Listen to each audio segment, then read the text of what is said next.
Today we have Anuradha Dodda, who is the head of engineering and chief technology officer of corporate tax and trade technology group at Thomson Reuters. And she's a recognized tech executive, but she also does a lot of speaking in tech and for women's conferences and events. So welcome, Anu. I'm so excited to have you here today. Thanks, Ivna. Nice to be here. Today we're going to be talking about some of your stories, and sometimes it's hard to know what to do. How much should we focus on just staying as how we are and staying true to who we are versus evolving that version of ourselves?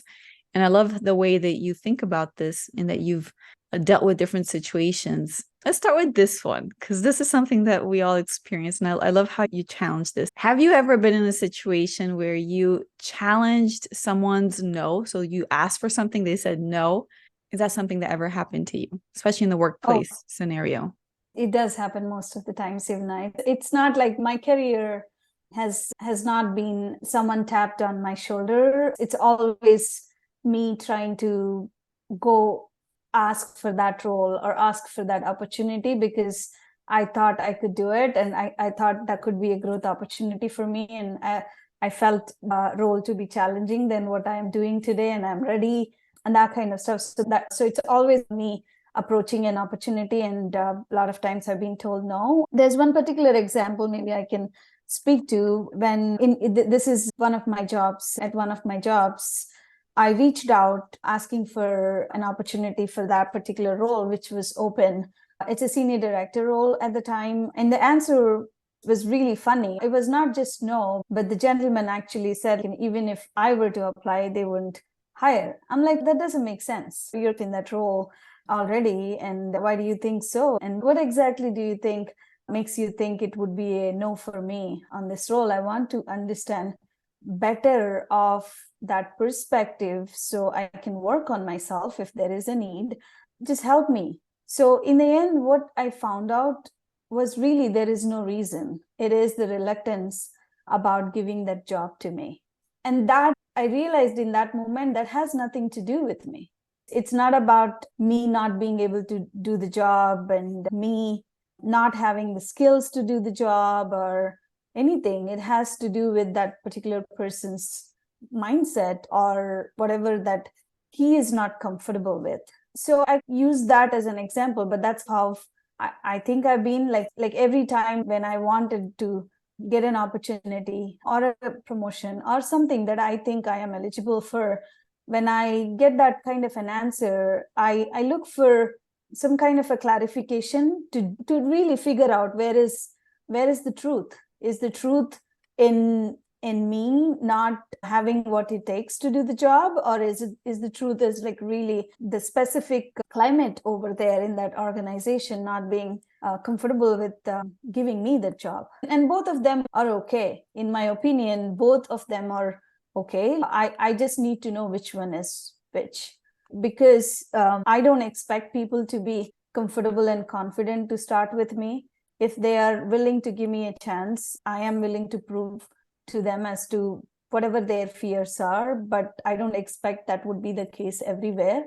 But I just need to know that is the situation so that I could really figure out if that is my place to stay, or do I have to find something else somewhere else, or if there is a real reason why they are thinking, because there are times where people underestimated what I can bring to the table just by the nature of how I am, who I am.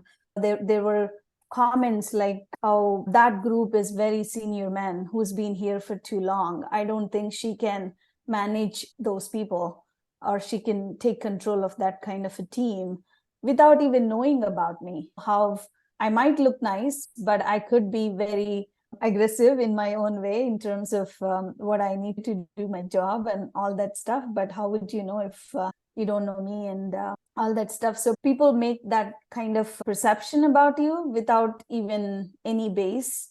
And you could actually prove, or it's not even proving, it's about you could show them that's not the case and really make them comfortable. But there are certain times where there's just a prejudice against considering someone like me for that role, then it's not a place. So it's how it just became a little bit of a mental model for me throughout, I guess, my career, in terms of thinking that through. Is this something that I need to grow myself with, or is this something of a case that it is not a right place? Yeah, what I really like about your example is that oftentimes a lot of us, when we do finally have the courage to ask for that opportunity or for that position or for that promotion, and we get that no, we feel so bad, so ashamed, so guilty, so negative that we don't even come back to ask for clarification like you did. And without the clarification, we are in confusion zone. We don't know. We don't know what to do because we don't really know. Like you said, is it a bias? Is it something with the organization? Is it something with you?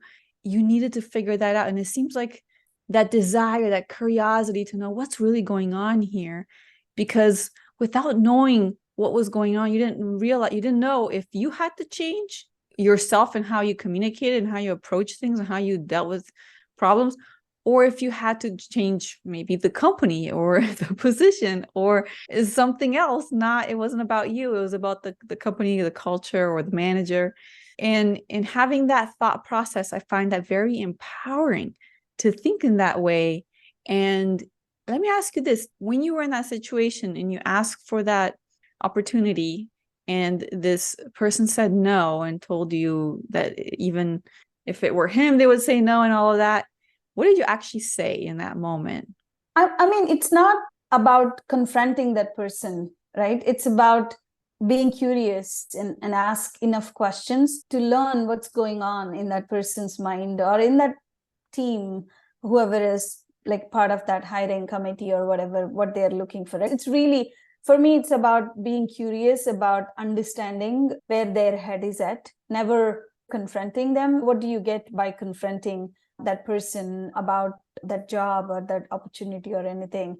If there is anything, obviously you would go back saying, hey, whatever you are understanding, you would go back and make your position very clear as to why you think you can. But it all depends whether you're getting that much information or is it just some form of a bias that you're dealing with, right? If you're dealing with some form of a bias, it's really, in my experience, it has been hard to eliminate the bias. There were situations where I was able to help them to look past that bias, but it's very rare. Not many people are open-minded or has that kind of a growth mindset to be able to accept those biases, right? So it's and the other thing also, one, when you go and talk to that person about that opportunity, you should also have that courage to take that feedback too, right? Like sometimes it could be a feedback on you that you don't even think about it, right? It could be very critical feedback and it's very important, but at the same time you might quickly turn into a confrontational situation as well, right? So this is where even some of the basics that I've learned growing up in my career about how to receive the feedback as much as how to give the feedback. And it's one thing when it is about your work, it's another thing when it is about yourself. So there is a lot of work you need to do in your head when you're going into those conversations, because you don't know what to expect. It could be emotional kind of like bias that you have to deal with, and it'll take some time to sink in that you're even in that kind of an environment, have been working so hard only to finally face that kind of a bias, right? So that takes some time for you to spring back up. And even the other one, if the feedback was about you personally, that takes time too to spring back up. But in the end, the main thing is to be courageous, to know yourself. If you know yourself, if what you're good at, if you're always reflecting, you can do those conversations with the strength that you need, right? It takes a lot of courage, but anyone can do it. All you need to do is be confident in your abilities and be open-minded and have that growth mindset that, okay, if I get some feedback, I'm willing to work on it, whatever that might be, right? Sometimes it might be that I think I have it, just that I need to work on it so that others see it. There is a reason why other person does not see that. skill or strength in me? What do I do to show that strength to that person, so that person is comfortable in giving me that opportunity, right? So it's layers of what could happen, and be open to what you receive, and be strong to be able to work through the next steps. Yeah, so you mentioned a few things. You mentioned courage. Did you need courage? Or in other words, were you facing any fears when first you asked for the opportunity, and second, when you asked follow-up questions to understand where that no came from? And you probably also had needed courage at some point later, once he justified that no, and you realized that there was, in your understanding, some level of bias, and that it wasn't even worth trying to fight that bias in that moment. So were there any fears in that? And I'd also love to understand, when this person said no, did you immediately start asking questions and being curious and asking them, hey, why is that? What's going on? Because you said you weren't confronting him. So what was that conversation like? And did you do it immediately in the moment, or did you do it afterwards? And then what was the final outcome from this whole conversation with this individual, in terms of, did you decide to try to change his bias, or did you look for another job, or did you just let it go, ask someone else in the company for an opportunity, or what happened from that point? I think I didn't have any fear to start with, because I know I could do the job. And in fact, in my head, I was already doing that kind of a job. So I didn't have any fear. I think if we are approaching things professionally and all that, there's nothing to be fearful about. You're just asking for the opportunity, and the answer could be 50-50. And again, my response at the time was, oh, that was interesting. Is there anyone that you think I should talk to about it, so I can understand their perspective about what they're looking for in this role? And it's okay if I'm not eligible for the role, but I'm curious as to what it takes to be eligible for a role like this, because I'm in the company and I'm very ambitious when it comes to my career, and I'm looking to grow. I just want to better understand, right? And thereby the conversation evolved into kind of a couple of more names that I can talk to and get their inputs and that kind of stuff. And I stopped at that point. And then I picked it up. I remember picking it up a couple of days after. That to me is a way of managing my own. The more you poke and the more you ask why. I know it's good to ask those questions, but it affects you as a person, as a human being. It affects you. So you got to manage that as well. And I think I was managing that a little bit as to, okay, so I've asked whatever I could. He gave whatever he could at that point. Now I got some more leads here to talk about the opportunity to understand it better. And that's good for now. You don't have to deal with it in one go. You never can deal with these kind of things in one go, in my opinion. You have to pace yourself and understand and figure out what else you can do and how else you can take forward your inputs or your arguments, that kind of stuff. And so I like that question that you asked, because at some point, if you wanted to move forward, you could to ask these people more questions. But at the end, what did you learn in terms of the outcome from that conversation, in terms of what you were going to do next with your career? Yep. That my biggest learning up until that point, Ivna, whenever I approached for opportunities, it's more around there is some feedback underlying, right? And initially in my career, I was approaching the feedback a little bit more emotionally, as in like I used to take that feedback to the heart and even confront that person as to, no, you're wrong, and I've never done this, I've never done that. That's what you do, right? You're learning the ropes as well as you grow. But eventually I learned to better manage that. But this example is the first time where it gave me clarity that as I spoke to the rest of the people, I did not see a lot of opportunity for someone like me. right? And I also did not feel I can change the biases that exists, whatever that they are dealing with. So it gave me a clarity that I won't go much further.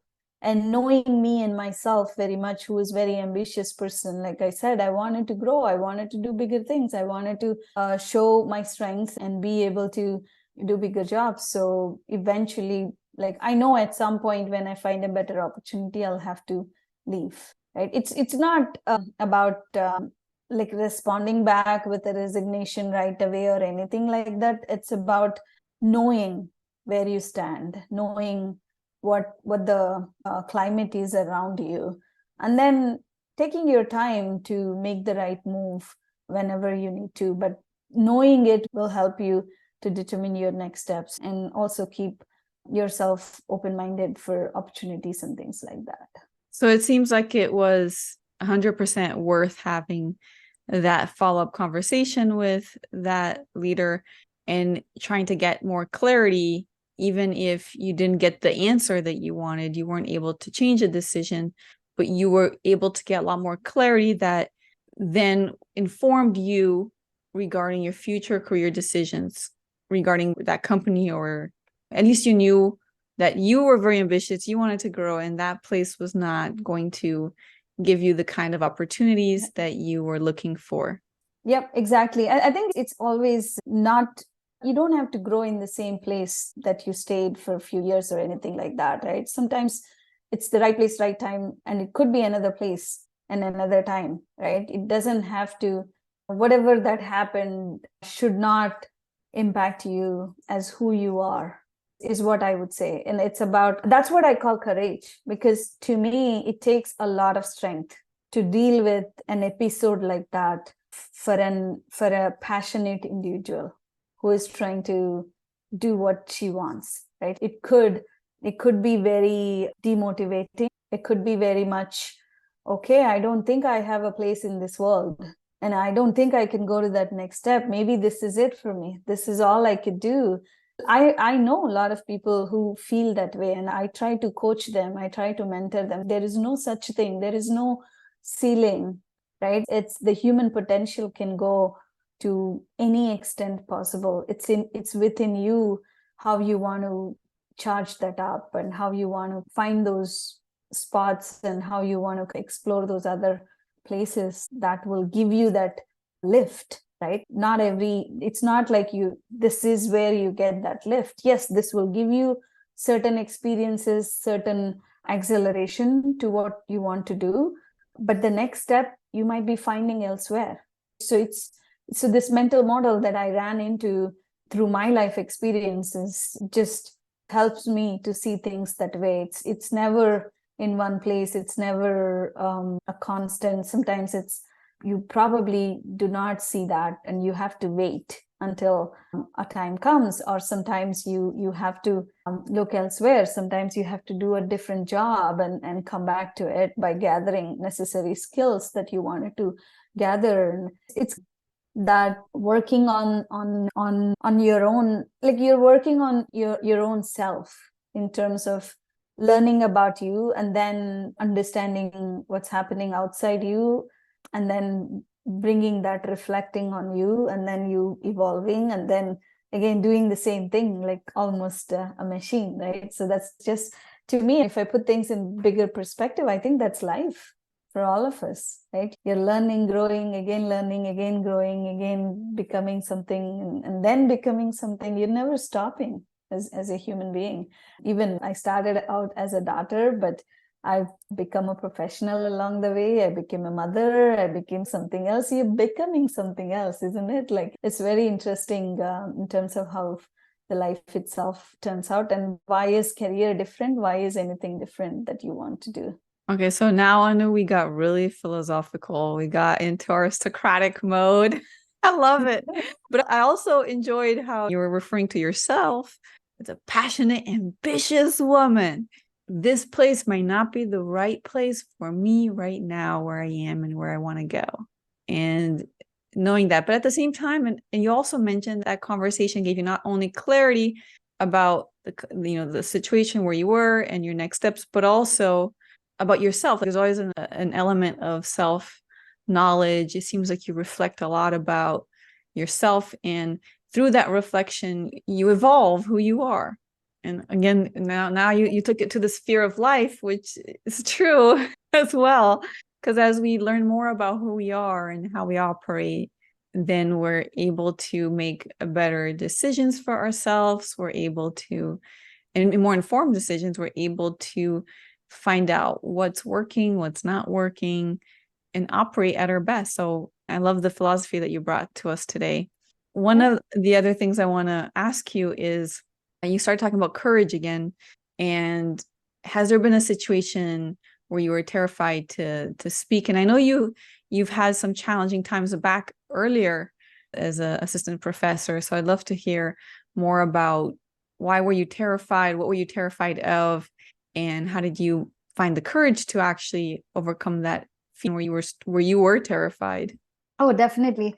It's so I know you and I chatted. I finished my undergraduation as a computer science engineer, and I was offered by my head of the department, until you find an engineering gig, why don't you come and work as assistant professor here in the college that I studied? And I definitely needed a job at the time. My personal situation is as such that I needed a job. I needed something that I can obviously make myself financially independent, but at the same time, I also have something that I can focus on. But then very quickly, I realized I've accepted, obviously, because I'm never, I think, as a person, I didn't know that, but now I can tell as I reflect on my past.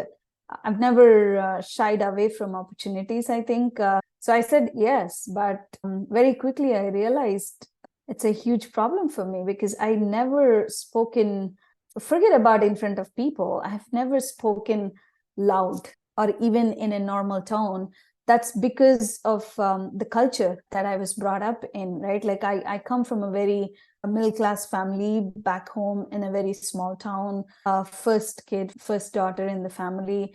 Just by the nature of our culture, as a daughter, you're always listening more and speaking less, right? Even if you have any opinions, you're almost trained to keep them to yourself, not speak about them. So naturally, when you grew up like that for so long, you just don't have any strength to pull your words up in front of somebody, let alone speak in front of 60 students and teach them a subject, right? So I was completely terrified.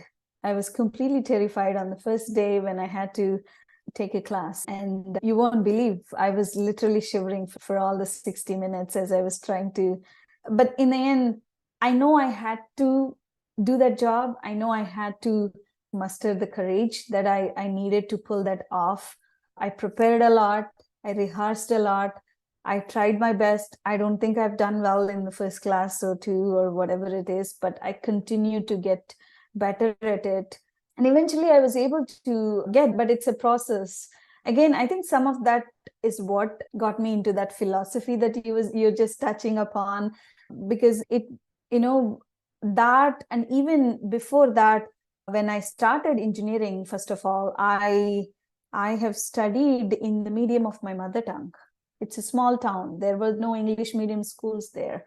So I've studied in a different language up until my 10th grade. And when I had to study every subject in English, I was like, really? Okay. So I had to work extra hard. I had to really ask for help where I need and all that stuff.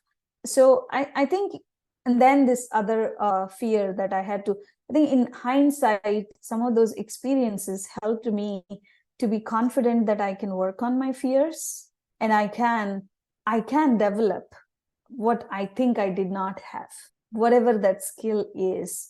So it gives certain sense of confidence and certain sense of humility, and that continuum on, okay, this something like this were to happen again, I can survive. I don't know what that is, but I can survive, and I will survive if I give it my best. So that's how the fearful situations or the fears that I had to run into, and they happen even every day. And I poke myself, actually, in the last like little while or 10 years, once I understand this and how that's helping me to grow as a person, right? As a professional or as a person, I'm now actually putting myself out in those uncomfortable situations, fearful situations, because the only way to learn is really put myself out there and give it all my best. Again, it's not about just signing up for something. It's also about giving your best and taking help, asking help, and do your best in making it successful as much as possible. And then move on to next one, move on to next one. And it's the entire journey is full of those things, right? Your life journey.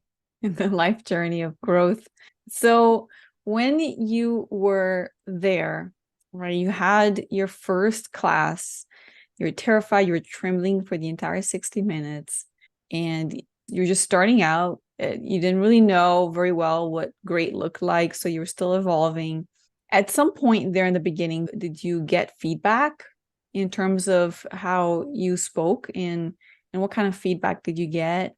It's you get some feedback, especially when you're in front of 60 students that were juniors to you, right? So you get a little bit of feedback from their looks itself when you're not doing a good job of yourself, right? So there is that. And then at the same time, I also got some help from my kind of fellow colleagues and even the head of the department as to what they would do. Or although I've attended all of their classes, I've never attended them with a mindset of being the teacher at some point, right? So I took time to go to their classes at that point, just to see how, and then ask them, how do you prepare and how exactly I should go about, what are your advice or feedback or something like that. Obviously there is some feedback where you get to hear the hard stuff that you never want to hear, that kids are not following you.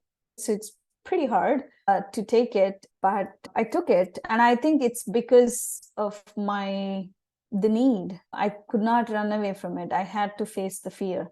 It's the situation I was in that I wanted to make it work. So I wanted to stand. I wanted to face the fear. I wanted to work on that. Feedback is what gave me the strength to pull back and take some of that advice and prepare more. And eventually, when you show your improvement, they will appreciate you. The same people who actually criticized you will also appreciate you because you're putting in the effort. You are really going back to the game.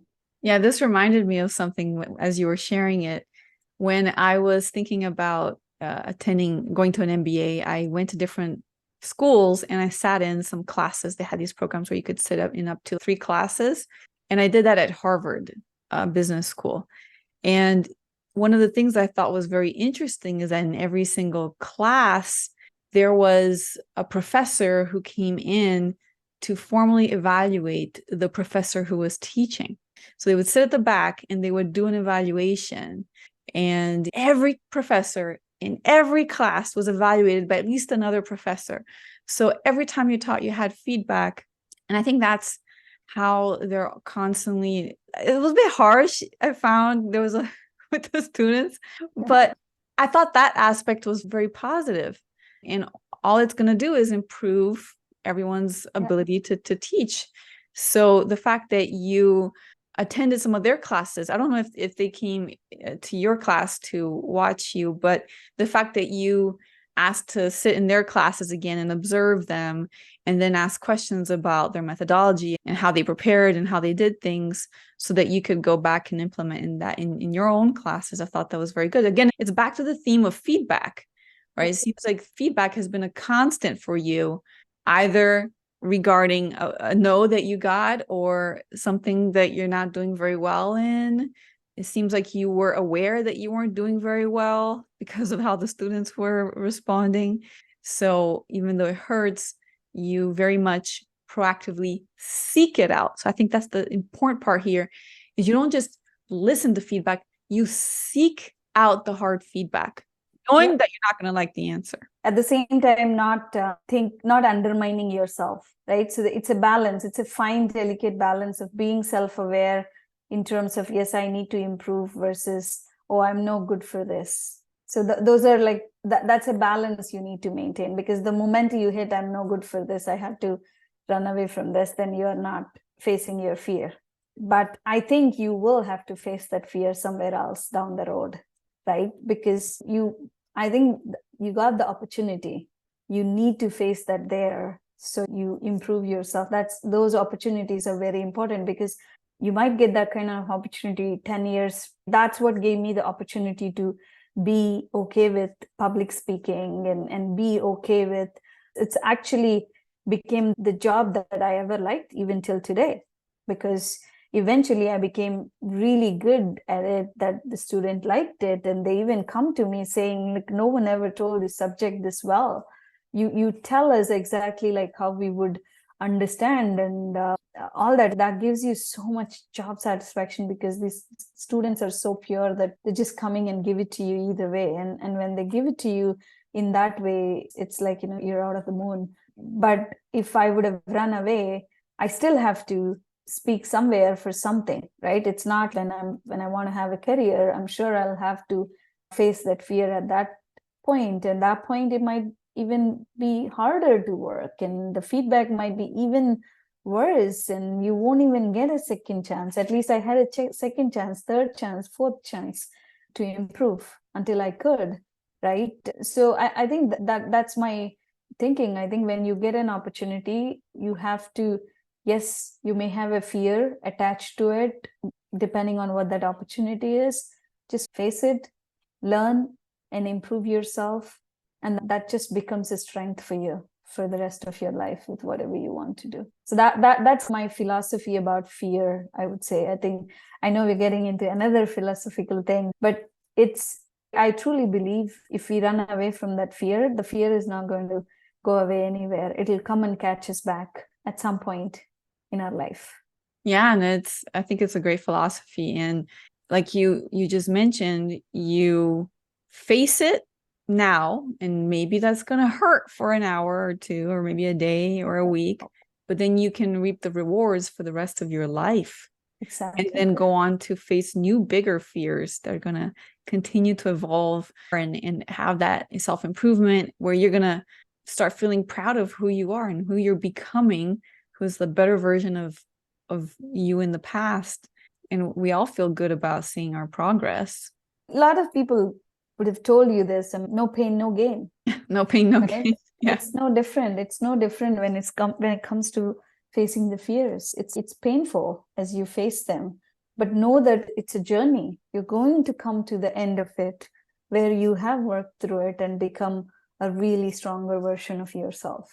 All right. So given this philosophy that you have in life and all of this ability, and it seems like it's been the case for a very long time, to proactively seek feedback and face the fears and grow and reflect and self-improve as an executive, large teams, how do you bring that into your leadership? How do you encourage others in your team to seek out the hard feedback and challenge the status quo within themselves as well?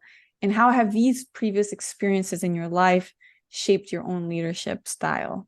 Yeah, I think as I went through this life journey or professional journey, personal journey, doesn't matter.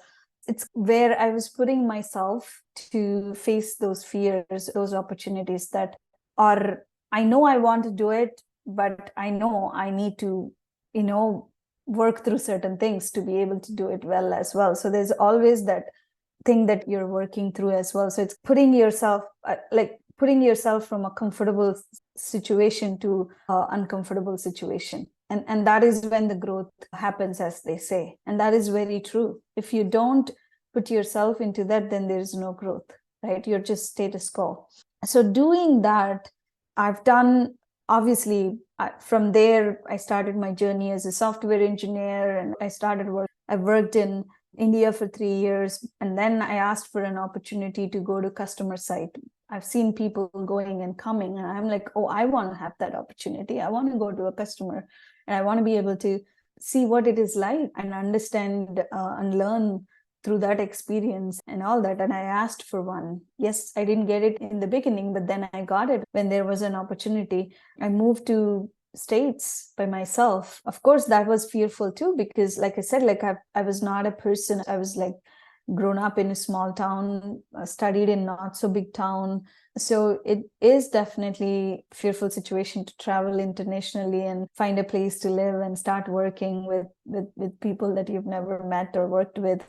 And then another thing. So I think this whole, I worked for retail industry for a bit. Then I moved into financial services. Then I moved into banking and payments. And then I moved into tax and trade and other things. It gives me, what started to happen is every time when I'm taking myself from a comfortable situation into an uncomfortable situation, I'm learning, right? So there is a lot of learning, which is feeding into my confidence. But that learning aspect is also feeding my humility, that there is more you learn, there is more you learn, right? I think that is a very important character for a leader, right? Not thinking everything, right? Not thinking, like, it's always important that you need to learn more and your team may know more, but you have all this confidence and experience you have gathered from your own journey that you can feed to your team and give them what you know, but be open-minded as to how you can learn from them too, and create that kind of a climate and an environment where everybody can be successful. So I think that is one very important aspect to me. As a leader, I bring what I bring to the table, and so as everyone else bring what they bring to the table. And collectively, we are a team, we are working towards a problem and see what each one of us can contribute to in terms of solving that problem. So it's that whole humility and confidence, and having done these things gives you one of the most important quality that leaders should have, which is the steadiness during stressful times, right? That's what you need to feed to your team. You need, as a leader, under stressful circumstances, if you also get stressed out and impose that stress on your team, then you are actually taking everybody down, right? It's very important for you to maintain that. And it's important to maintain that curiosity and enthusiasm as well. And that will only go with you if you are being curious. And the way to be curious is really the way you put yourself into learning mode all the time as you need to, and all that stuff. And always look at disrupting yourself before someone else could. And that is very important as a leader, especially as a technology leader. To me, have that growth mindset and open mind that something can disrupt us. And before that, we need to look inward and see what else we can do to make this better for the customer, or make this happen differently, or take advantage of this new thing that's coming. You need to look to disrupt yourself before someone else could. For that, you need to be able to accept the change as well all the time. So I think some of these qualities and strengths helps me to be the leader that I like to be. I see that reflected by the people that I work with as well, to an extent. All right. So I love that. Disrupt yourself before someone else does. Because when you disrupt yourself, you're doing so in your own terms, based on what your goals are, your ambitions are, your growth patterns, and you have a bit more control. But you're constantly disrupting by putting yourself in uncomfortable situations like you shared, Anu. But then if you just sit back there, then the world's going to disrupt you. And Yes. It's not going to be a good disruption. So you might as well disrupt, take control. I like that. I really like that. And the idea of steadiness, which is in stressful situations to be calm. I talk a lot about the 3 characteristics of assertive communication, and one of them is calm, because it's really hard to be effective when we're not calm. So I like that you talked about that, and then bringing together the curiosity with the growth and the steadiness and the humility, transforming that into your leadership. So that's great. Yeah. As a leader, when you get under stressful situation, that some project failed, or a release did not go as planned, if you bring in yourself as a stressful person who's not being curious, how are you going to help your team to lead the way? You got to be curious, you got to be calm, you got to ask the right questions, you got to see what we need to do, you got to lead them with, it's not about how we got here, it's about where we need to go. Let's figure that part out, and then we'll come back to how we got here and make sure we never repeat that. So if you don't embody that kind of thinking and orientation for yourself, then you're not going to be an effective leader. You may be a leader, but you're not going to be an effective leader. And that's fantastic. First, let's look ahead. What needs to be, where do we need to go? Let's look forward. And then, okay, let's deal with what went wrong here and fix some of this.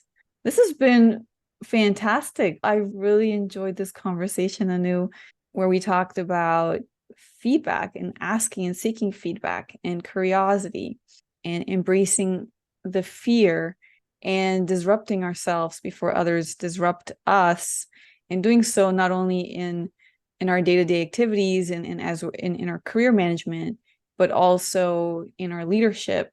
So thank you. I really appreciate this conversation and the insights that you brought to our listeners today. No problem. Glad to be here. Thanks for having me.